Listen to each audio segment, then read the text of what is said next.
Welcome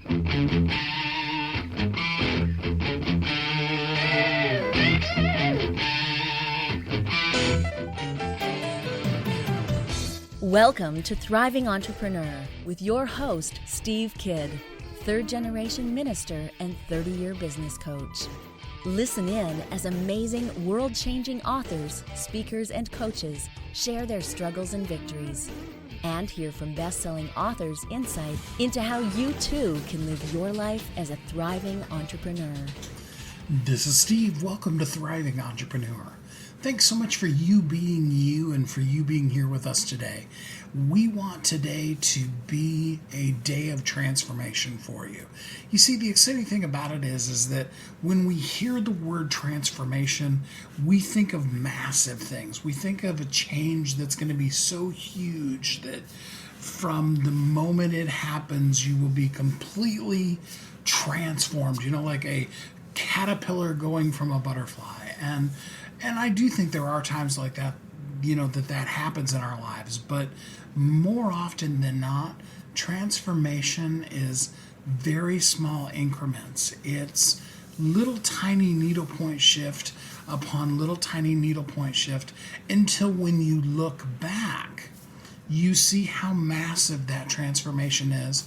But, like you said, there are a few rare incidences where we have moments in our life that instantaneously transform who we are and how we show up forever in the world. But most of the time, it's going to be a series of events that then when we look back, the person that we once were it would be unrecognizable to who we are now today. So today is your day of transformation. Now we've got some really exciting big guests that are going to be on the show today that are going to share with you some amazing, mind-blowing, really, things about transformation. And I am really excited to help you be able to take the situation that you're in.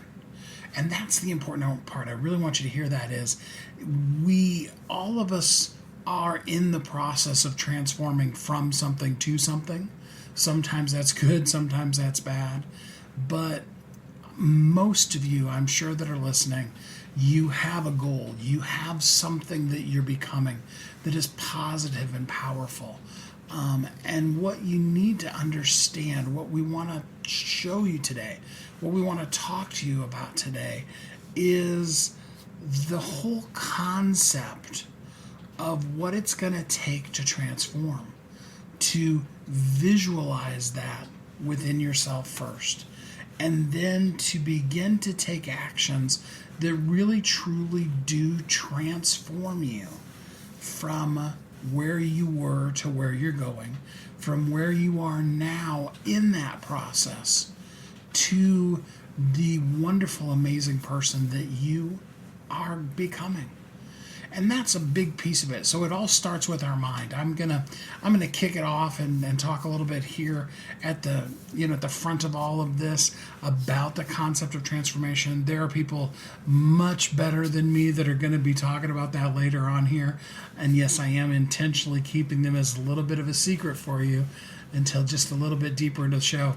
I know that's a cheap trick to keep you listening, but it'll be worth your time. I absolutely promise you. But transformation, it starts in between your ears. It starts in your head. You have to be able to visualize. You have to be able to conceive it. So we talk a lot about on the show about the phrase, what the mind can conceive and believe it can achieve. And so step one of that process of transformation is conceptualization. It's being able to even see it.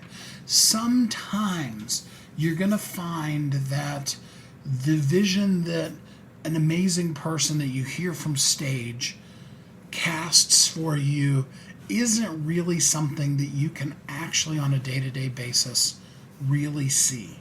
It's something you want. It's inspirational. You probably even leave that event and you were convinced that you were going to be the next insert whatever that is there, the next Oprah, the next, Steve Jobs, the next Warren Buffett, the next whomever that might be that you were hearing, or they were giving an example about that inspired you, and you're like, oh, I'm going to be like that, I'm going to be Clara Barton. I'm going to be one of the very, very first female nurses ever, and then I'm going to, from that, create the American Red Cross. And that inspiration is great, and I love those times when we can walk away and we can feel forever changed. But then we wake up the next morning, the next week, a month later, whatever, and we look at our lives and we're like, I thought I was changed forever, and I just knew that I was going to do all these things. And as I begin to look at my life, I have made some changes, but I haven't made the kind of changes that can make me now a multi-billionaire investor like Warren Buffett is, and just have that happen to me instantaneously. Well, that's where the rubber meets the road. And it starts again between your ears, because sometimes the long-term vision, and I'm not telling you not to have it, have those goals, put those pictures of those things and those inspirational people and the quotes, put those up around you so that they can inspire you. But start off then by taking that enormous vision and breaking it down. There's an old saying that says, how do you swallow an elephant? How do you eat the elephant? Well, you eat the elephant one bite at a time. You can't swallow the whole thing. He's too big to swallow whole.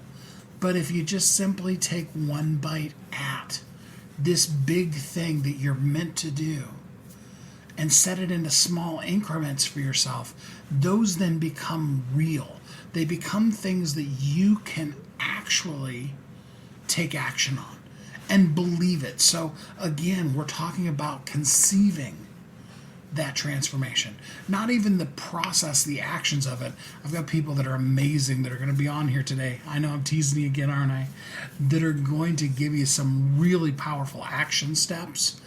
But right now, I want you to just take the action step of taking this enormous vision and breaking it down into a small enough bite-sized piece that the step you're taking today, the step you're taking this month, this next 3 months, this next 6 months, is something that you actually can conceptualize so that you then can believe it. So that you're not saying, take for example, one of the big things we are going to be talking about as an example of it is weight loss. It's a very tangible, very real thing, and bless those of you who have never had to deal with it, but most of us in life have, at whatever degree we're at, had to deal with having weight that we wanted to lose. And if you, like myself, have an enormous number that you have to lose, and those of you that have seen me know, I'm 400 plus pounds, I've got a lot of weight to lose. And if I start talking in terms of more than 200 pounds of loss, that's impossible to wrap your mind around, because that's not something that you could lose next week. Or that if there was somebody who sold you here's how you could lose 200 pounds this week, even if that was real, which it isn't, that wouldn't be healthy for you. That wouldn't be good. And so to set unrealistic goals like that on yourself ends up creating failure before you start. However, if you talk about, hey, what I want to do, so I'll talk about a really simple one that I'm doing right now in my life. When it comes to weight loss, I am not your guru, to quote Tony Robbins. I have a long ways to go. But the thing that I'm doing right now is I'm just simply trying to make sure that I do something as a breakfast. Breakfast has never been a big thing for me, and typically the only times I do it is when I'm really hungry, and then I end up eating something that I totally shouldn't. You run through McDonald's and you grab whatever thing from McDonald's. And I suppose if you did it like Warren Buffett did, where all you're going to have is one little sausage McMuffin, and that's the only thing you're going to eat from 6 o'clock in the morning until noon, that probably wouldn't be too bad. But if you're going to have that and then some hash browns and you know how it goes. Well, those of you that are in that place in life, you understand. And so I'm really proud of myself for the fact that over the course, I'm not talking about a goal that I'm going to be starting, but rather one that I've been doing really good on these last couple of months. And that's just simply making sure that at breakfast time, within that first 2 hours at the most of the time that you wake up, that I have something to eat, whether that be an isogenic shake or a meal replacement bar, or I make some eggs for myself, or yes, even that I, get something through a drive-through. It's the habit of it at this point, more so than critiquing the calorie intake and is it the best thing. And that's something that I'm succeeding at because I can see it. I can conceive it and then therefore believe it. So I hope that gives you an idea in whatever you're thinking is. It may not be weight loss. It may be a different type of transformation in your life. It may be that you're transforming from working in corporate to working from home, which is a huge transformation if you've been in corporate. I mean, it's one that I can't give you specific examples on, although I've brought you great guests like Renette that totally can share that with you. I've been self-employed all my life, really. But I do know, because I've worked with enough people that have made that transformation, I know it's huge. And I know that there's steps along the line. You shouldn't just wake up tomorrow and say, I'm quitting my job, I have nothing else built, nothing else prepared, but I'm just going to be self-employed starting right now. That would not be the recommended way. In fact, I love how Lisa Nichols puts it. She talks about keeping your day job as your investor until you get to the place where you no longer need that investor to invest in your business, and your business is at a place where you can you can move on from having that investor and spending the time working that job to invest in your business. And so each of those are transformational things that you're doing that you can take small steps on, rather than, again, trying to swallow the whole elephant at once. And so we're going to talk this entire episode about transformation. Like I said, I've got some amazing guests that I'm going to be sharing with you today with some really salient advice that they're going to give you how you can move from where you are to where you're going in a small enough incremental step, but a powerful enough one, that while you're doing it, you can live as a thriving entrepreneur. Don't go away. We'll be right back. You've heard Kathy and I talk about it. You've seen the workshops. You have watched as others of your friends have become a best-selling author. And now it's your turn. Let me ask you this. What would being a best-selling author do for your business? Over 80% of people surveyed said that they want to write a book, which means that if you're listening, you probably are one of those people. Now is your time, because you have a message that needs to be shared. That message is not for you. It's not for your ego. It is because it serves other people. Kathy and I are here to help you share your unique brilliance with the world. All you need to do is go to WeHelpYouThrive.com, check us out, and find out how you can be a best-selling author today. Welcome back to Thriving Entrepreneur. This is Steve. Welcome back. Thanks for listening to Thriving Entrepreneur. Today we are going to talk transformation. And I hope you've got a piece of paper and a pen, and that you have and are ready to take some notes, because we are ready to share some powerful things with you. Life can be so full of what ifs. So often we look back at the past. But let me challenge you with a new what if today. What if tomorrow could be better? What if everything you dream of is still possible? I don't want to be the person who has to hold the whole for this today, and I'm so excited to introduce to you Kenya Elliott. She is an amazing, transformed person herself who is going to blow your mind as we talk today about her book, What If? From Death to Destiny. Hi, Kenya. How are you today? I am phenomenal. I'm amazing. Thank you for having me, Steve. Yeah, absolutely. So we would be remiss without starting off with your story. So tell us your amazing transformational story. Oh, yes, I guess you're right. It's so funny. My husband was just reading the book, and it's every few seconds you could hear him gasp for breath, and say, "Oh gosh," to read it. He said, "I know that these things are real, but to see it on paper, to see it in black and white," he says, "it makes it so much harder, realer."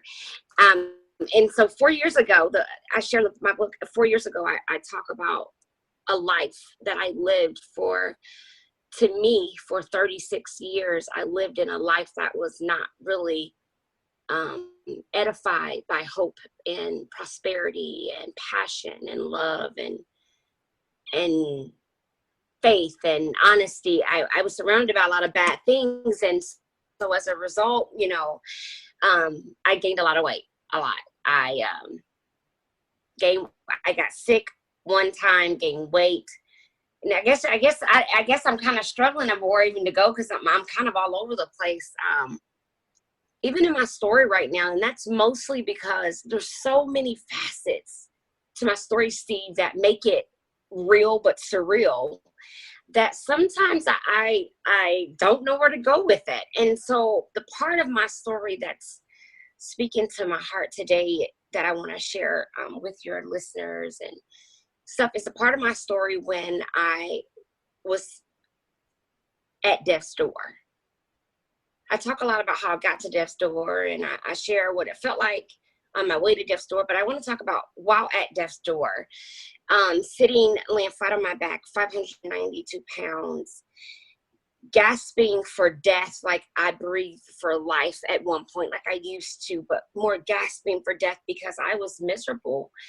I was broken, despondent, and basically praying to die. And what the medical issues, the heart attack, strokes, infections, intubations, surgeries, none of those things even registered to me like a normal person anymore. I was sort of existing in a space waiting to die. And I had decided at one point, when they told me that I was pretty bad off, that I was going to die with a full stomach. And I proceeded to live in that part of my life. And that's why my story to me is so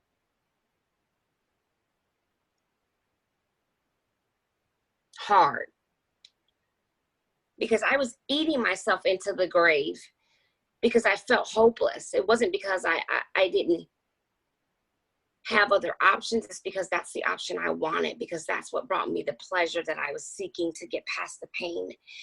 And so after being given 30 days to live, ballooning to 592 pounds and finding myself completely dependent, needing caregivers 24 hours a day, as well as inability to use the bathroom, to wipe myself, to bathe myself, to brush my own teeth, to clean my own ears. I had lost those abilities. And so my friend who lived across from me shared a nutritional cleansing program with me that she felt would help me.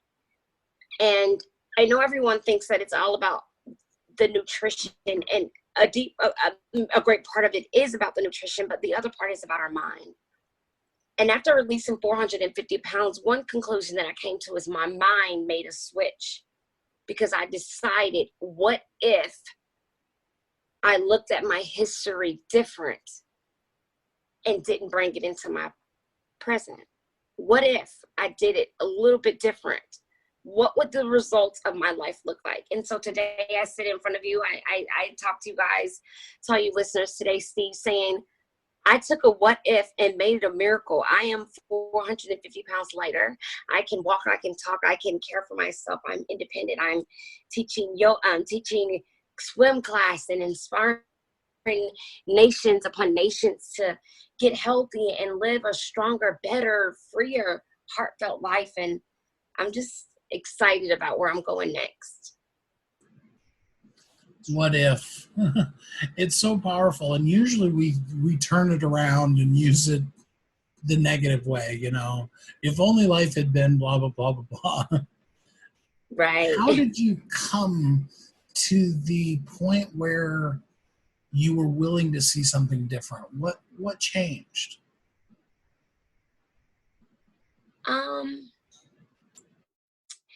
Steve, I think the thing that changed, that made me have a willingness to look at what was different,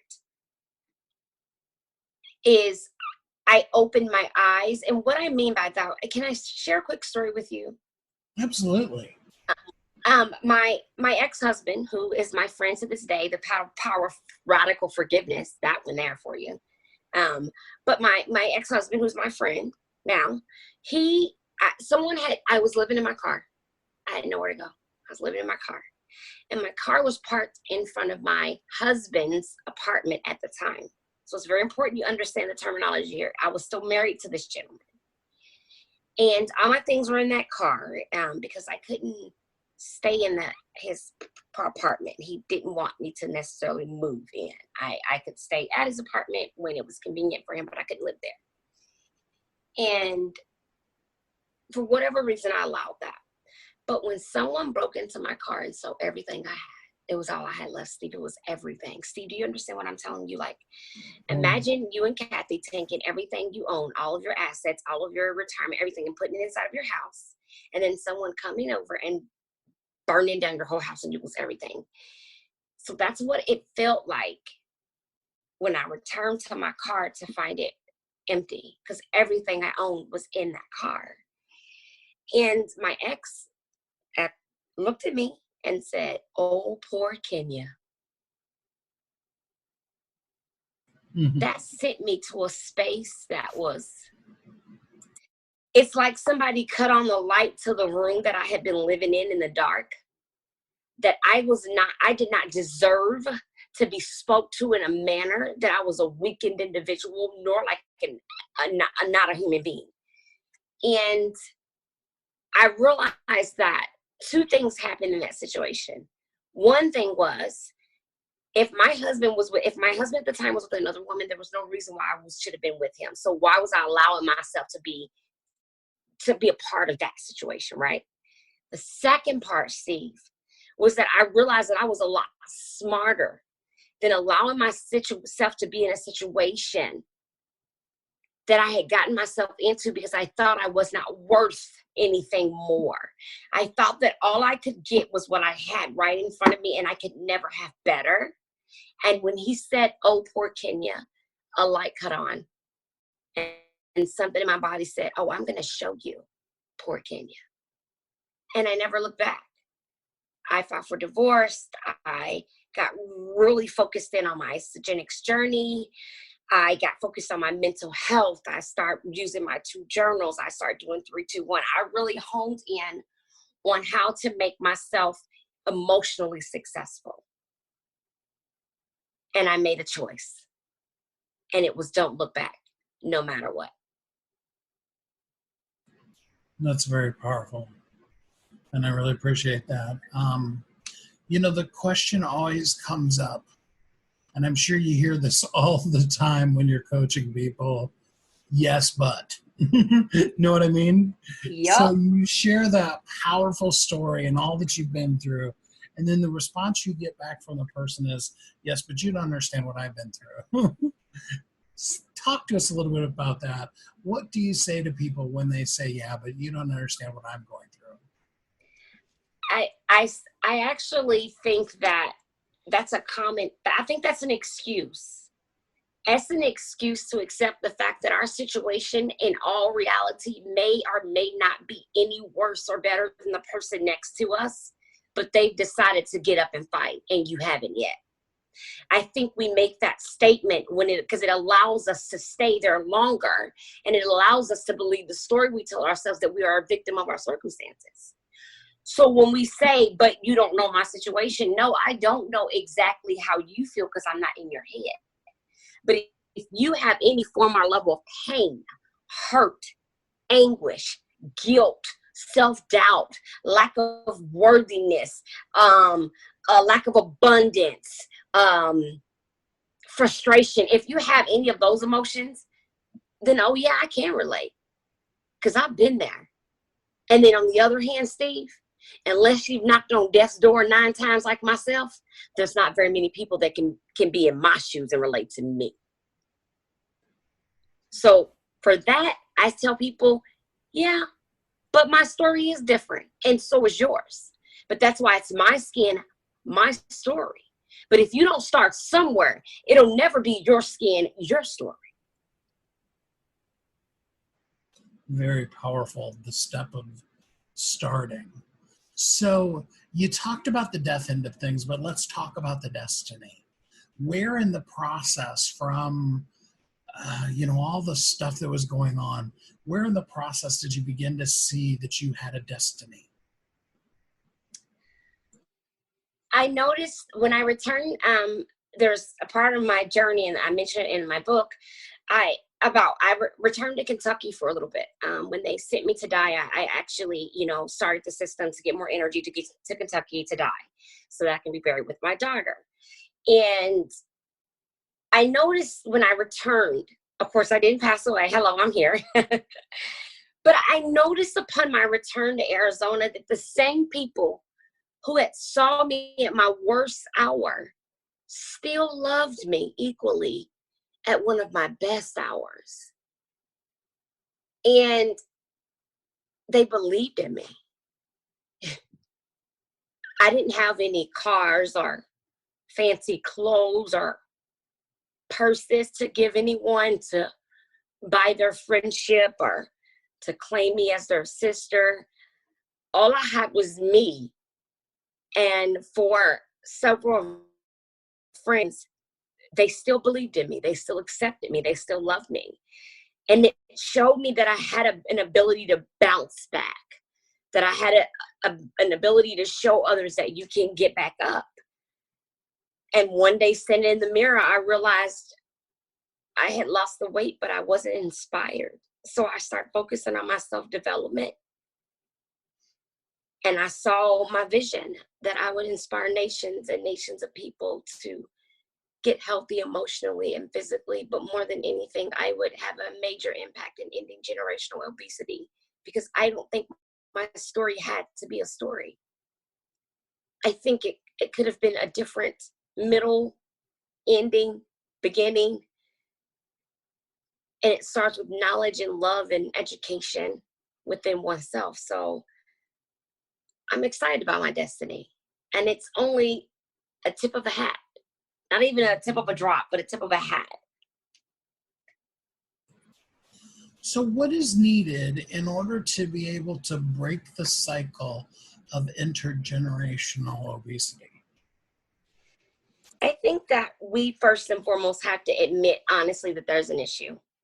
But it's on 2 realms. We have to first admit there's an issue culturally. And most people think, oh, it's because I'm Black, so I got to eat fried food. No, I'm not talking about that culturally. I'm talking about culturally how we, over generations, taught children out of the womb to be pacified with food. Every time a baby cries when they're smaller, we give them a bottle.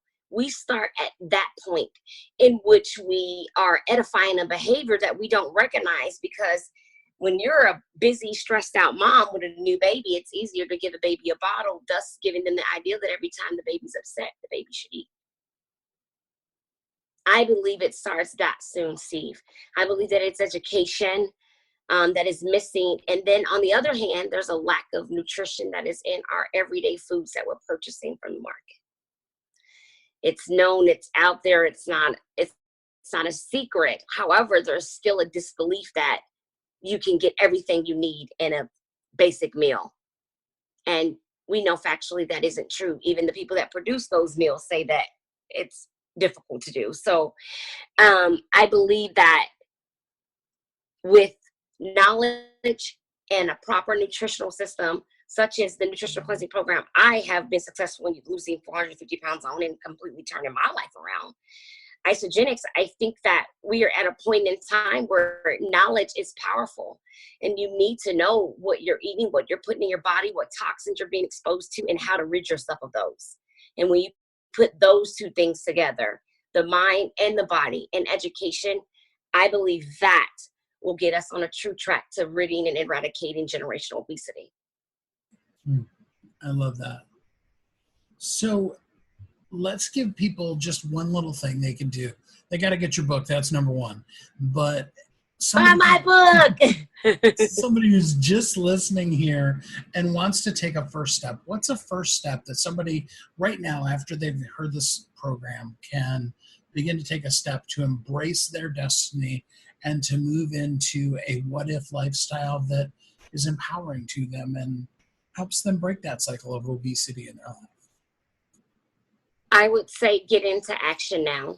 Don't go another day, like literally hop off the listening, hop off the recording, hop off of your station and get in action. Pick up the phone, reach out to myself if you're wanting to get healthy, have a coach for accountability. But if nothing else, admit to yourself that you're broken. Accept that you may not be where you want it to be, where you think you should be, where you desire to be, and sit in that for a while. Sit in the fact that maybe you've been pretending to be in a lifestyle that really isn't the one for you. And accept that. And upon accepting, then act. Write that down and act upon it. Reach out. Find 5 people and get going. Get into action, because nothing matters. If I inspire you, that's great. But if I don't inspire you to act, then my job has not been done. So take action. And again, the number one action you can take is get Kenya's book, What If?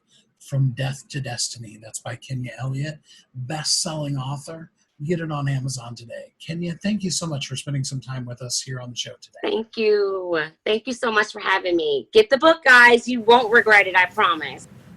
Sometimes the guests that I bring you are so amazing and their story is so incredible that I have to take a minute, like right now, and reiterate a couple of points for you so that you can understand. Kenya was just sharing with you a transformation where she was literally at death's door. She was less than 30 days away, according to the doctors, from the end of her life. She had reached the 600-pound mark and had decided that she wanted to die full, to not want to have, to have that desire to eat be a misery she has to go through in these last few minutes of her life. And from that, one small step at a time, she's transformed herself to the point where she's in the 150s now, or less than that, I think, actually now. An amazing, amazing transformation. And I wish you could see a picture of her. I hope you'll look at it on the website, because it is just mind-blowing to see where Kenya came from and what she's done. And it all took that one little step at a time until she's now at a place where she can show up powerfully in your life and help you be able to make that transformation that you have as your goal so that you can live as a thriving entrepreneur. We'll be right back. You've heard Kathy and I talk about it. You've seen the workshops. You have watched as others of your friends have become a best-selling author. And now it's your turn. Let me ask you this. What would being a best-selling author do for your business? Over 80% of people surveyed said that they want to write a book, which means that if you're listening, you probably are one of those people. Now is your time because you have a message that needs to be shared. That message is not for you. It's not for your ego. It is because it serves other people. Kathy and I are here to help you share your unique brilliance with the world. All you need to do is go to WeHelpYouThrive.com, check us out, and find out how you can be a best-selling author today. Welcome back to Thriving Entrepreneur. This is Steve. Welcome back. Thanks for listening to Thriving Entrepreneur today as we help you make that shift to transform, to go from where you are now to the amazing future that you have.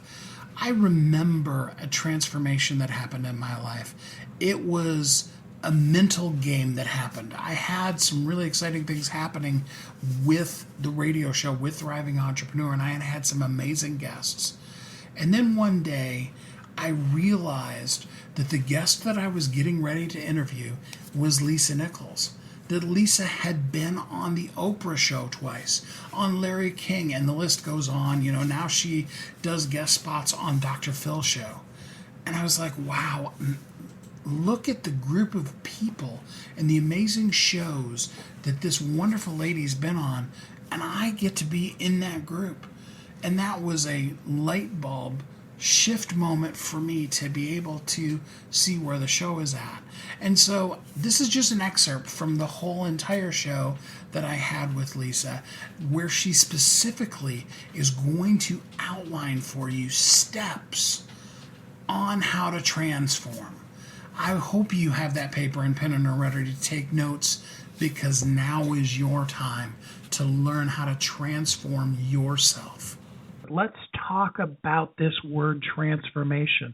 What does it even mean to transform? You know, Steve, I appreciate that question. And one of the things that I'm very clear on is I love this conversation that we're having today. And though it's launched in health, transformation really is to morph from where you are to where you want to be, you know, and when you are transforming inside towards your intention. Now, there's digression transformations.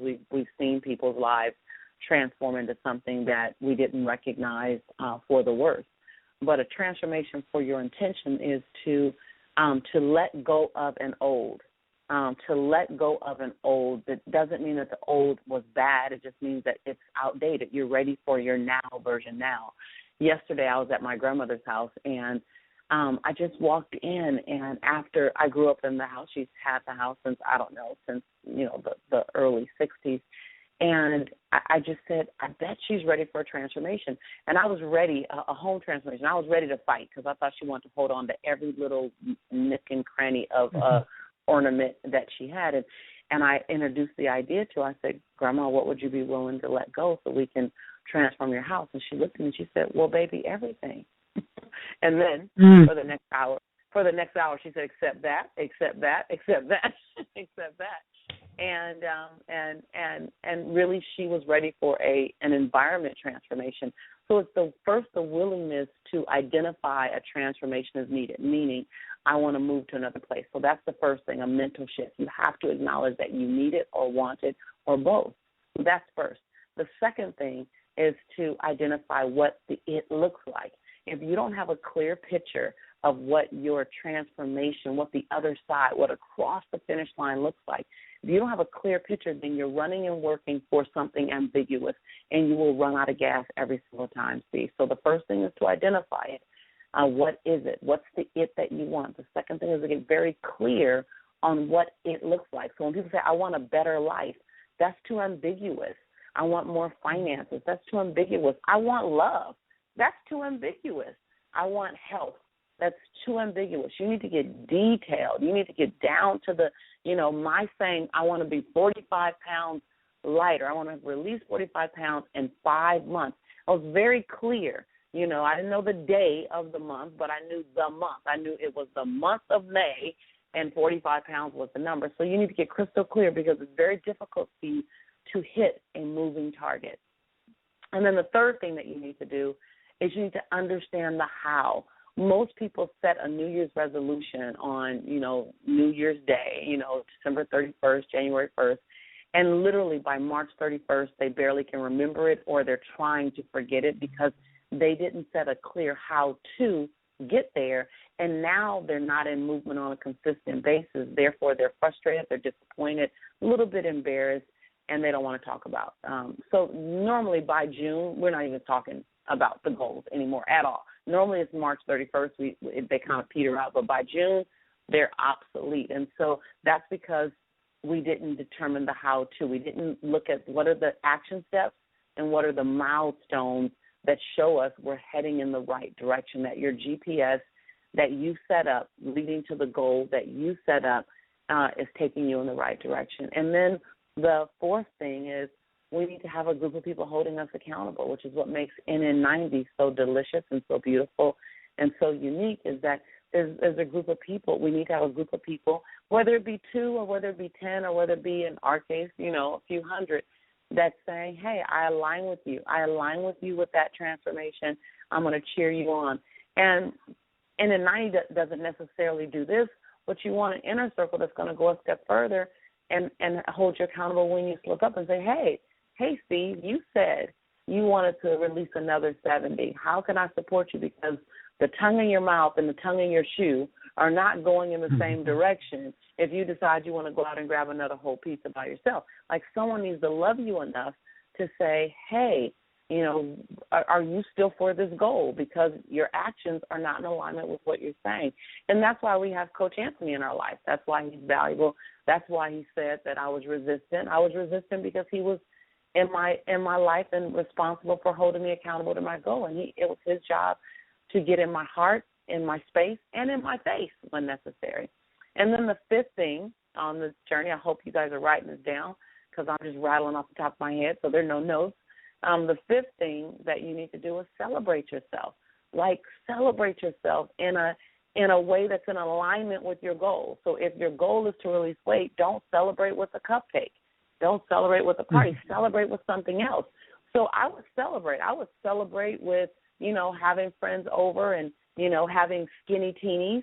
I don't drink, so it's real easy for me to substitute something. But having skinny teenies, which, was an apple juice and a little bit of, something that has a fizzle in it, like a soda water or something, and putting a cherry in it, and celebrating my first 25, then celebrating my second 25, then celebrating the third 20, so just kind of inside of being celebrated. We're under-celebrated. We're under-acknowledged as a people.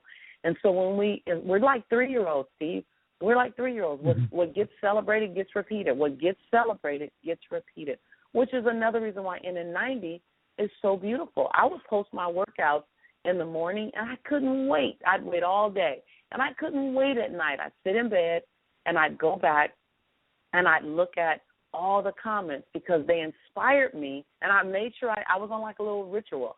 I worked out in the morning, post my workout, not every morning, twice a week, and at that night, as I sat in bed before I went to sleep, I would allow the last thing I heard were all the acknowledgments from everyone. So it was the last thing I did before I closed my eyes.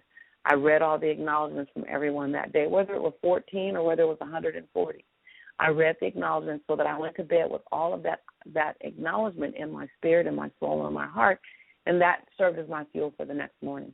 So those 5 things were the things that are things that bring forth a transformation, and a transformation overall is the commitment to morph your life, your experience into something that's potentially barely recognizable for the better. You can hear all of the interview with Lisa and Anthony as they talk about the program that Lisa used to be able to release the weight that she lost, and more things having to do with transformation. I was going through the archives. I wanted to bring you another person who powerfully talks about transformation, and I don't know that I have had a much more powerful conversation with anybody than the conversation that I had with Matt Gil when we were talking about the launch of his book and the very powerful transformation he had gone through. And we were able to really dig deep into what does it really take for you to be able to transform. There's such a key in there that I think we often we overlook it because of the fact that we're so deep in our stuff, and we've just become so comfortable with the ick that that we don't do the work. And the fact of the matter is that if you're going to make a change, if you're going to have more, be better, first you do have to do, like you say in your book, you have to give yourself grace and give yourself 1,000 second chances. But then you got to do the work, and that's what the whole get it part is about is, okay, I want more, or I see the possibility of more in myself, but now I got to do the work. Now I got to get to work. And it's not always easy. And I'll be honest, the work is not easy. But in order to get the benefits of loving yourself and reconnecting, you definitely have to do the work and take the steps. But also, as you're doing the work, one of the big keys is celebrate your wins, celebrate the growth that you're making. And I take more time to celebrate now. Some of the smaller steps that I'm making. I wish I had done even more celebration as I went through the process. Because I may have been able to get there sooner, quicker, faster. But I definitely feel that as you do the work, as you take a look at your big goals, break them down into smaller goals. What are some of the smaller things, the small baby steps? In Motivating the Teen Spirit, we have a lesson called 5%. And taking it 5% at a time, and breaking down the smaller goals. And as you complete that small step, celebrate that step. Sometimes just a celebration could be waking up in the morning. When I was in my dark places and going through depression, sometimes just getting out of bed is a huge celebration. Getting outside of the house and just feeling the sun on my face, feeling the warmth of the wind blowing, through my hair, just the sound of the people outside. Like that alone could be a celebration. Getting to work on time, in a joyful mood, that can be a celebration. Now my celebrations are, I've got so much stuff on my plate that now I break down my projects into small little bits, and as I begin to complete one of the steps, I check off my little checkbox on there, I get excited, like, woohoo, like I'm gonna go do something just to make me happy, or go give, just talk to somebody, or do something to celebrate, to acknowledge that win. And it gets me more excited to do the next thing and to continue on. So do the work, but also celebrate yourself. We don't do that enough in this world, I believe. We're always looking on, like we finish something, then we're on to the next thing. Then we're on to the next thing. We get overwhelmed, and it isn't until it is very few times where we actually take a look back and celebrate. Wow, to get to this goal, to finish this particular project, there was 40 other steps that I had to complete, and I didn't celebrate any of that 40 because we're always trying to get to that end of it. So celebrate yourself as you go along. And I'm turning 40 in a couple of weeks, and very excited. And so for the month of February, I am taking every day and doing something to celebrate birthday month, and very intentional about celebrating, either having a meal with a friend or a family, or doing something that I like, going to the beach, taking a walk on the beach and just getting grounded and rejuvenated, because I realize the value of celebration. And, there was one point I didn't think I was going to make it to 40, but here I am. And so that in itself is a big celebration. I think that the more that we find ways to celebrate ourselves, especially as business people. When you go to work for a company, if you hit a particular goal, if the company hits, their annual revenue goal or whatever, the company by nature typically has, Christmas parties or those kind of celebrations. It's kind of built into the culture of most companies. But as entrepreneurs, we tend to forget that, and we say to ourselves, as soon as I get an employee, then I'm going to give this employee, special Starbucks gift certificates and things like that. But the thing about it is if we don't do that for ourselves as our very first employee, time will go by and we'll look back and we'll have 5 or 10 or 15 employees, and it'll be like, man, I was going to do more. I was going to show them how much I appreciate them more, but I didn't start it out from the beginning doing that. Right. You have to treat yourself like the way, how you treat others, or how you treat yourself is really how you're going to treat others as well. And I think as you begin to acknowledge yourself, it'll become much easier to acknowledge others in your life, whether that be your employees or your team that you work with. And that can even be like some of the contractors for entrepreneurs. A lot of times they'll have virtual assistants or team members that really aren't in their presence. But even just an acknowledgement over the phone, like, I truly appreciate the work that you're doing and the dedication, and that really does start with yourself. When you acknowledge yourself for the work that you're doing, especially as an entrepreneur.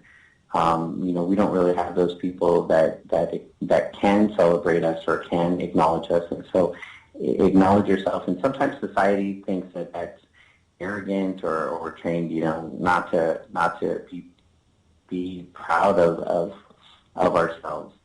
But it starts with you.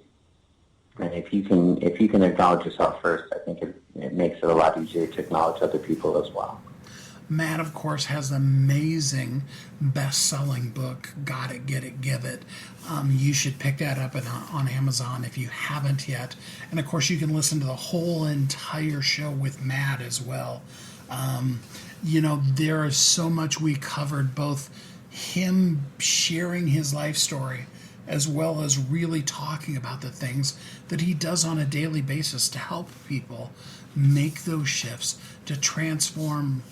He works a lot with teens and helps them be able to, sometimes for the first time, see that transformation is possible and that it's something that was meant for them. So maybe if you're really struggling with hey, how do I even conceptualize it? Hopefully what Matt already shared will really reach down and help you. But if you need more, you can listen to that episode of Matt's. Our whole goal here is just to help you make just a needlepoint shift, just a little shift towards living your ultimate life and being a thriving entrepreneur. We'll be right back. You've heard Kathy and I talk about it. You've seen the workshops. You have watched as others of your friends have become a best-selling author. And now it's your turn. Let me ask you this. What would being a best-selling author do for your business? Over 80% of people surveyed said that they want to write a book, which means that if you're listening, you probably are one of those people. Now is your time because you have a message that needs to be shared. That message is not for you. It's not for your ego. It is because it serves other people. Kathy and I are here to help you share your unique brilliance with the world. All you need to do is go to WeHelpYouThrive.com, check us out, and find out how you can be a best-selling author today. Welcome back to Thriving Entrepreneur. This is Steve. Welcome back. Thanks for listening today to Thriving Entrepreneur. How amazing were all three of our guests How much difference can you see and feel within yourself of the possibility?